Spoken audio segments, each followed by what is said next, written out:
वफाकी सतह के ऊपर अभी भी इस मसले के ऊपर क्लैरिटी नहीं है कि ये आइनी पैकेज जो है किस शक्ल में सामने आएगा। इसके ऊपर रोज़ बात तो बहुत होती है, लेकिन इसकी हतमी शक्ल के ऊपर कुछ भी वाज़ेह नहीं है। आज बिलावल के भी मीडिया से इंटरेक्शन थी तो उनकी गुफ्तगू से भी सिर्फ एक इंटेंट ये नज़र आती है कि वो ये चाहते हैं कि 25 से पहले हो जाए, काजी फ़ायज़ के जाने से पहले और चीफ़ जस्टिस मंसूर अली शाह के बनने से पहले, क्योंकि 26 को अगर काजी फ़ायज़ चले जाते हैं तो 26 तारीख को चीफ़ जस्टिस मौजूदा जो हैं काजी फ़ायज़ वो रिटायर हो जाएंगे और जस्टिस मंसूर अली शाह नए चीफ़ जस्टिस सुप्रीम कोर्ट के बन जाएंगे।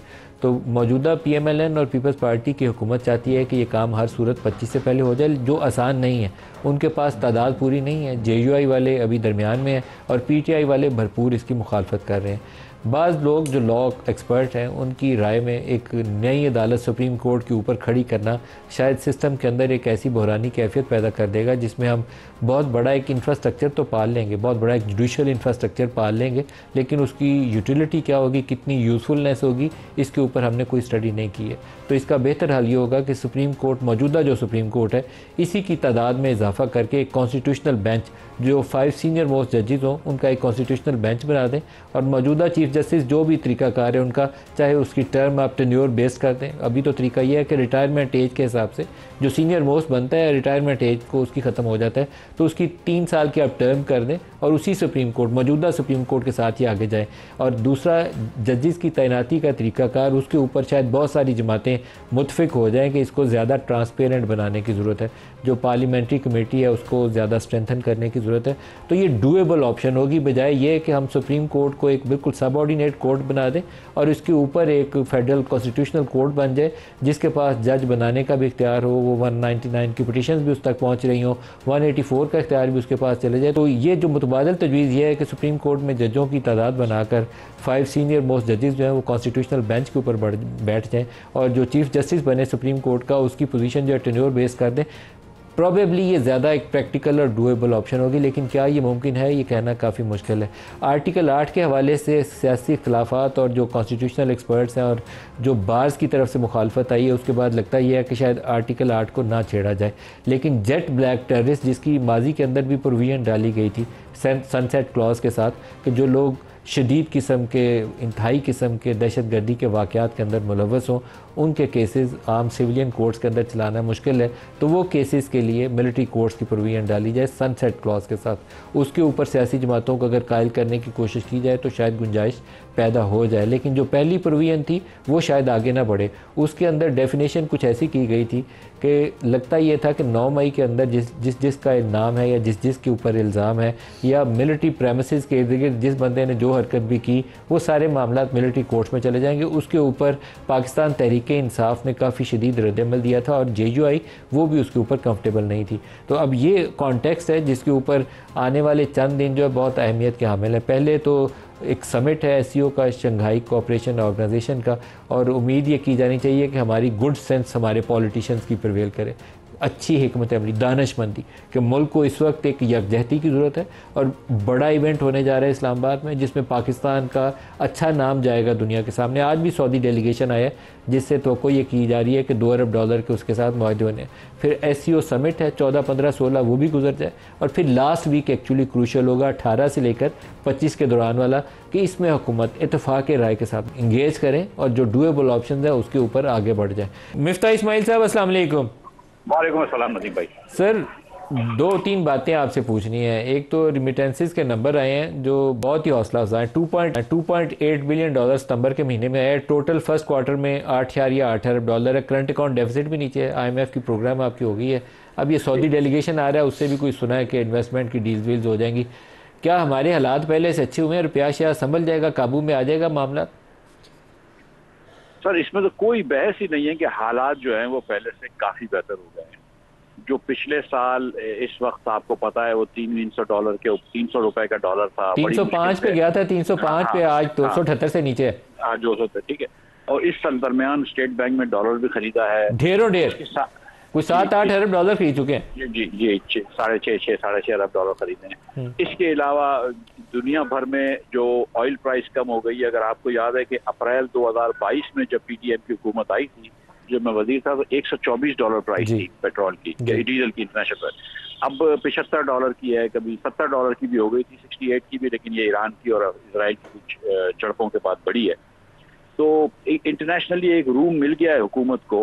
इंटरेस्ट रेट्स अमेरिका के अंदर कम हुए हैं तो पाकिस्तान के अंदर भी कम हुए हैं, महंगाई कम हुई है, करेंसी के ऊपर प्रेशर कम हो गया है, तो बहुत सारी ऐसी चीजें हुई हैं दुनिया भर में। ना सिर्फ खाम तेल महंगा हुआ है बल्कि एलएनजी सस्ता हुआ है, बल्कि एलएनजी सस्ती हो गई, फर्टिलाइजर सस्ता हो गया है, कॉटन भी सस्ता हो गया जो हम इम्पोर्ट करते हैं थोड़ा सा, गंदुम, इंटरनेशनल कमोडिटी प्राइसेस सारी नीचे को हैं। उसका इम्पैक्ट हमारे इन्फ्लेशन में नजर आता है, जो 40% किसी जमाने में था अब 6.9% पे आ गया।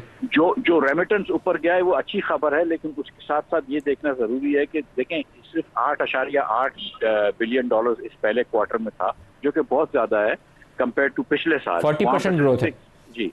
लेकिन वो उससे 2 साल पहले चले जाएं तो वो 8.2 बिलियन था, उसके एक साल बाद 7.7 बिलियन था। ये पिछला साल जो था ना, ये खास तौर पर बुरा निकला था क्योंकि बहुत ज्यादा अनसर्टिनिटी थी, IMF का प्रोग्राम का बहुत ज्यादा अनसर्टिनिटी थी, डॉलर कितना रहेगा, डॉलर ऊपर नीचे होता था तो रेमिटेंस देने वाला थोड़ा सा रोक देता था। अब ये कि क्योंकि आपकी मार्केट जो है वो स्टेबल है, तो जो उसको रेमिटेंस भेजनी है अपने घर वालों को, वालदैन को, तो वो भेज देता है। तो ये अच्छी खबर है, बहुत अच्छी खबर है, लेकिन ये हम लॉन्ग टर्म ट्रेंड पे ही वापस गए हैं और लास्ट ईयर जो था वो लॉन्ग टर्म ट्रेंड से बहुत नीचे थे। सर एक चीज़ बताइएगा, अभी जो आपको ट्रेंड नज़र आ रहे हैं कि रिमिटेंसेस ठीक हैं, करंट अकाउंट ठीक है, आपकी रुपया अभी किसी हद तक इंटरबैंक से इतनी बाइंग के बावजूद $6.5 अरब ही अगर बाइंग हो, उसके बावजूद 278 से ऊपर नहीं गया रुपया आपका काबू में, इन्फ्लेशन भी नीचे आ गई है। कौन से ऐसे स्टेप्स हमें अभी लेने की ज़रूरत है कि इसको सस्टेनेबल बनाया जाए, ये 2 महीने के लिए ना हो, ये चलता रहे, सिर्फ टेम्परेरी एक फिनोमिना ना हो? देखिए एक बात ही देखनी है कि नदीम भाई की जितनी भी अच्छी चीजें हुई हैं पाकिस्तान में वो इसलिए हुई हैं कि दुनिया भर के अंदर चीजों की कीमतें कम हुई हैं। हमारी हुकूमत ने कोई ऐसे स्टेप्स नहीं लिए कि जिससे कोई बेहतरी आए, मासिवा इसके कि स्टेट बैंक ने बहुत ज्यादा इंटरेस्ट रेट रखा था तो कंज्यूमर डिमांड यहाँ पे या पाकिस्तान में डिमांड कम कर दी थी, इसलिए आज इम्पोर्ट भी कम है पाकिस्तान के अंदर और इसीलिए पाकिस्तान के अंदर प्लॉटों की कीमतें गिर गई हैं और डिमांड खत्म हो गई है। अब हमको कुछ रिफॉर्म्स की इस्लाहत की तरफ जाना पड़ेगा कि जहाँ पे हम वापस ना आए, IMF का ये प्रोग्राम हमारा आखिरी प्रोग्राम हो।